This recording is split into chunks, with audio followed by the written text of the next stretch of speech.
Praise the Lord. நாள் 104 தியான பகுதி யோசுவா 21 அதிகாரம் மற்றும் 22 அதிகாரம். 21 அதிகாரத்தை வாசிப்போமானால் அதில் இஸ்ரவேலில் உள்ள எல்லா கோத்திரங்களுக்கும் தேசம் பங்கிடப்பட்டு கொடுத்த பிற்பாடு லேவியரின் வம்சத்திலுடைய பிதாக்களின் தலைவர் ஆசாரியனாகிய எலியாசரிடத்திலும் நூனின் குமாரனாகிய யூசுவாவிடத்திலும் வந்து எங்கள் மிருக ஜீவன்களுக்கான வெளிநிலங்களையும் எங்களுக்கு கொடுக்கும்படி கர்த்தர் மோசேயை கொண்டு கட்டளையிட்டாரே என்றார்கள். அதாவது லேவியர்களுக்கு எந்த ஒரு சுதந்திரமான நிலமும் கொடுக்கப்படுவதில்லை. காரணம் கர்த்தரே அவர்களுக்கு சுதந்திரம். ஆகிலும் வசிப்பதற்காகவும் அவர்கள் மிருக ஜீவன்களுக்காகவும் அவர்களுக்கு சில நிலம் கொடுக்கப்பட வேண்டும் என்று கர்த்தர் மோசேயை கொண்டு கட்டளையிட்டிருந்தாராம். அதை அவர்கள் கேட்டார்கள். கர்த்தருடைய வாக்கின்படியே இஸ்ரவேல் புத்திரர் தங்கள் சுதந்திரத்திலே லேவியருக்கு பட்டணங்களையும் அவர்கள் வெளிநிலங்களையும் கொடுத்தார்கள். இவர்கள் கர்த்தர் சொன்ன அந்த வார்த்தையின்படியே கொடுத்தார்களாம். அப்படி என்றால் தேவ பிள்ளைகளாகிய நாம் கர்த்தருடைய வார்த்தையின்படி ஆசீர்வாதங்களை பெற்றுக்கொள்வது மாத்திரமல்லாமல் கர்த்தர் சொன்ன வார்த்தையின்படியே பிறருக்கு கொடுக்கிறவர்களாகவும் காணப்பட வேண்டும். வேதாகமத்தில் கர்த்தருடைய வார்த்தை 2 காரியங்களை சொல்லுகிறது.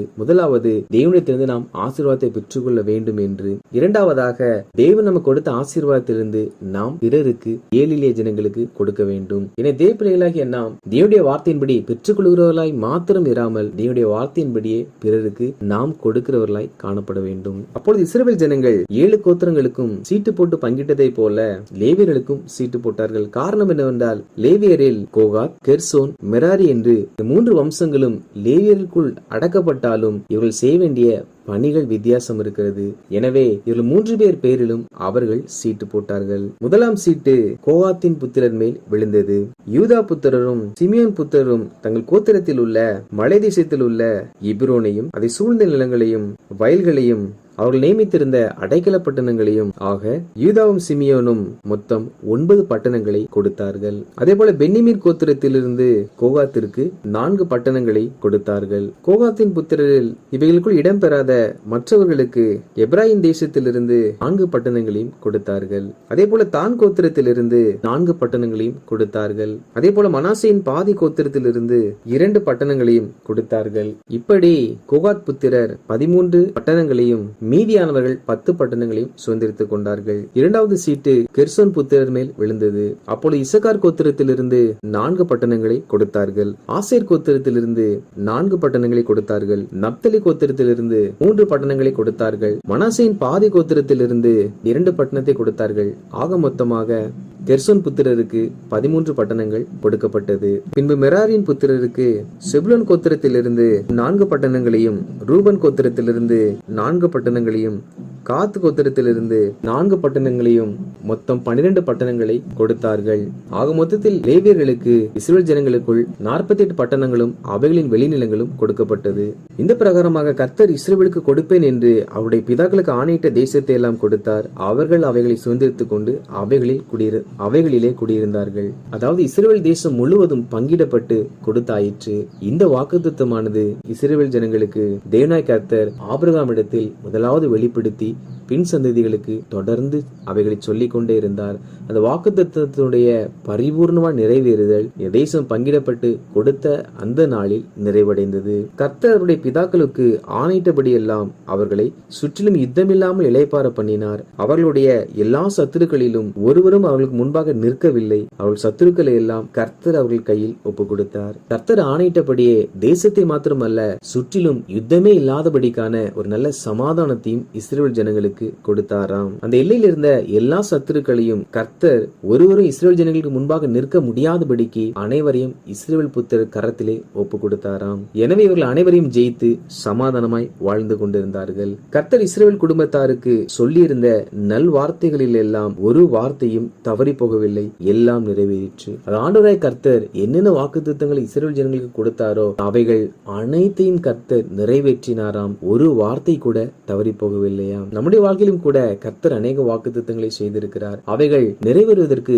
தாமதம் உண்டாகலாம். ஆனால் நிச்சயமாக அவைகள் நம்முடைய வாழ்க்கையில் நிறைவேறும். காரணம், கர்த்தர் கொடுத்த வாக்குத்தத்தத்தை அவர் ஒரு நாளும் நிறைவேற்றாமல் விடமாட்டார். அவர் சொன்னவைகளை செய்கிற தெய்வம். 22 அதிகாரத்தை நாம் வாசிப்போமானால் அதில் யோசுவா யோர்தானுக்கு அக்கறையிலே தங்கள் சுதந்திரமான நிலத்தை பெற்றுக்கொண்ட ரூபனியரையும் காத்தியரையும் மனாசேயின் பாதி கோத்திரத்தாரையும் அழைத்து அவர்கள் மோசே கட்டளையிட்டபடி என் சொற்படி செய்தீர்கள் என்ற வார்த்தைகளும் அவருக்கு தெரியப்படுத்தி நீங்கள் நீங்கள் இதுவரைக்கும் அநேக நாளாக உங்கள் சகோதரரை கைவிடாமல் உங்கள் தேவனாகிய கர்த்தருடைய கட்டளையை கை கொண்டு நடந்தீர்கள் என்பதாக சொல்லுகிறார். அதாவது சகோதரரை கைவிடாமல் கர்த்தருடைய கட்டளையின்படி நடந்து வந்தீர்கள். இதில் அவர்கள் கர்த்தருடைய கட்டளையின்படி நடந்தார்களாம். எப்படி என்றால் தங்கள் சகோதரரை கைவிடாமல். இவர்கள் சகோதரரை கைவிடாமல் அவரோடு கூட நடந்து வந்தது கர்த்தருடைய வார்த்தையின்படி வந்தார்கள். எனவே தேவ பிள்ளைகளாகிய நாம் எளிமையானவர்களுக்கு உதவி செய்யும் பொழுது நாம் கர்த்தருடைய கட்டளைகளையும் நாம் நிறைவேற்றுகிறோம் என்பதை நாம் மறந்துவிடக் கூடாது. எனவே நாம் உற்சாகமாய் பிறருக்கு உதவி செய்கிறவர்களாக காணப்பட வேண்டும்.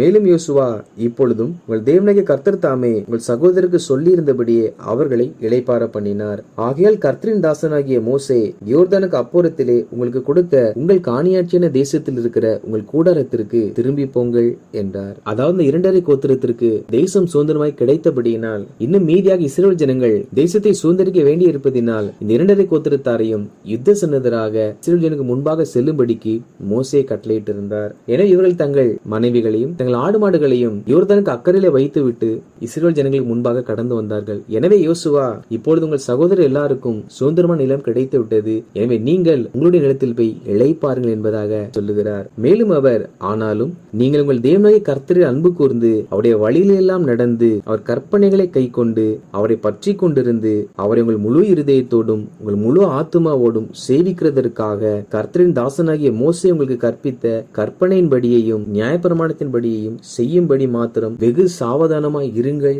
என்றார். அதாவது ஒரு வழிவிட்டு அனுப்பும் பொழுது தேவனிடத்தில் அன்பு கூற வேண்டும் என்றும் கர்த்தருடைய வழியில் நடக்க வேண்டும் என்றும் அவர் கற்பித்த கற்பனைகளை கை கொண்டு நடக்க வேண்டும் என்றும் ஆண்டவராகிய தேவனை உறுதியை பற்றி கொள்ள வேண்டும் என்றும் முழு இருதயத்தோடும் முழு ஆத்மாவோடும் அந்த ஆண்டவருக்கு சேவை செய்ய வேண்டும் என்றும் மோசே எழுதி கொடுத்த நியாயப்பிரமாண வார்த்தைகளின்படி செய்ய மிக கவனமாய் இருக்க வேண்டும் என்பதாக எச்சரித்து சொல்லுகிறார். இவ்விதமாய் யோசுவா அவர்களை ஆசீர்வதித்து அனுப்பிவிட்டாராம். இவர்களுக்கு பிற்பாடு ரூபன் புத்திரரும் காத் புத்திரரும் மனாசேயின் பாதி கோத்திரத்தாரும் யோர்தானை கடந்து தங்கள் தேசத்திற்கு சென்றார்கள். அப்பொழுது அவர்கள் யோர்தானின் ஓரத்திலே ஒரு பெரிய பலிபீடத்தை கட்டினார்கள். அந்த 2.5 கோத்திரத்தாரும் பலிபீடத்தை கட்டினார்கள் என்ற வார்த்தை இஸ்ரவேலில் உள்ள மற்ற கோத்திரங்கள் கேட்ட பொழுது அவர்கள் கோபம் கொண்டு அந்த 2.5 கோத்திரத்தாருக்கு விரோதமாய் எழும்பி அவரிடத்தில் வந்து, நீங்கள் இந்நாளில் கர்த்தரை பின்பற்றாதபடிக்கு புரண்டு இந்நாளிலே கர்த்தருக்கு விரோதமாய் கலகம் பண்ணும்படியாக உங்களுக்கு ஒரு பலிபீடத்தை கட்டி இஸ்ரவேலின் தேவனுக்கு விரோதமாய் பண்ணின இந்த துரோகம் என்ன? பேயோரின் அக்கிரமம் நமக்கு போதாதா? கர்த்தருடைய சபையிலே வாதை உண்டாயிருந்ததே, இந்நாள் வரைக்கும் நாம் அதினின்று நீங்கி சுத்தமாகவில்லையே. நீங்கள் இந்நாளில் கர்த்தரை பின்பற்றாதபடிக்கு புரளுவீர்களோ? இன்று கர்த்தருக்கு விரோதமாய் கலகம் பண்ணுவீர்களோ? அவர் நாளைக்கு இஸ்ரவேல் சபை அனைத்தின் மேலும் கடுங்கோபம் கொள்வாரே என்பதாக வார்த்தைகளினால் யுத்தத்தை ஆரம்பிக்கிறார்கள். அப்பொழுது ரூபன் புத்திரரும் காத் புத்திரரும் மனாசேயின் பாதி கோத்திரத்தாரும் மற்ற 9.5 கோத்திரத்தாருடைய தலைவர்களை நோக்கி, தேவாதி தேவனாகிய கர்த்தரே அறிந்திருக்கிறார், இஸ்ரவேலர் எல்லாரும் அறிந்து கொள்ளுவார்கள். நாளைக்கு உங்கள் பிள்ளைகள் எங்கள் பிள்ளைகளை நோக்கி, இஸ்ரவேலின் தேவனாகிய கர்த்தருக்கும் உங்களுக்கும் என்ன?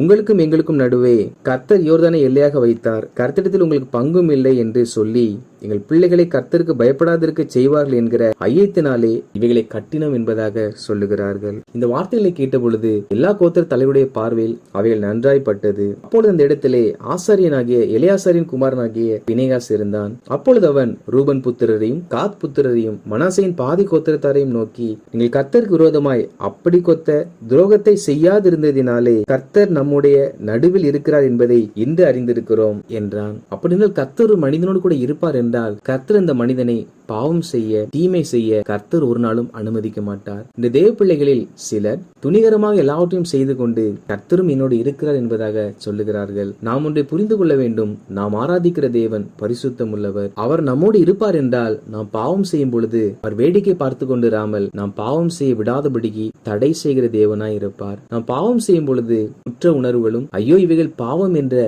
நினைவுகளும் இல்லாமல் நாம் இவைகளை துணிகரமாய் செய்வோம் என்றால் தேவன் நம்மோடு இல்லை என்பதே அதன் அர்த்தமாகும். காரணம், தேவன் ஒரு மனிதனோடு இருந்தால் அவர் அந்த மனிதன் பாவம் செய்வதற்கு இடம் கொடாமல் அவனை தடுத்து நிறுத்தி நல்ல பாதை நடத்துகிற தேவனாயிருக்கிறார். வாசித்த அந்த அதிகாரிகளின்படி கர்த்தருடைய ஜனங்களாகிய நாம் கர்த்தருடைய வார்த்தை சொன்னபடியே ஏழை எளியவர்களுக்கு நாம் நம்முடைய கரங்களை திறந்து கர்த்தர் தருவேன் என்று சொன்னால் காலம் தாமதமானாலும் அவர் குறித்த நேரத்தில் நிச்சயமாய் தருவார் என்று நாம் அவைகளுக்காக காத்திருந்து கர்த்தரில் அன்பு கூர்ந்து அவர் வழிகளில் நடந்து அவர் கற்பனைகளை கை கொண்டு அவரை உறுதியை பற்றி கொண்டு முழு இருதயத்தோடும் முழு ஆத்துமாவோடும் அவருக்கு சேவை செய்தோம். ஆண்டவராகிய தேவன் நமக்கு கொடுத்திருக்கிற எல்லா நல்ல வார்த்தைகளையும் அவர் நிச்சயமாய் நிறைவேற பண்ணுவார். நாம் தேவனை மகிமைப்படுத்துவோம். கர்த்தர் தாமே நமக்கு கொடுத்த எல்லா நல்ல வார்த்தைகளையும் நிறைவேற்றுவாராக. ஆமேன்.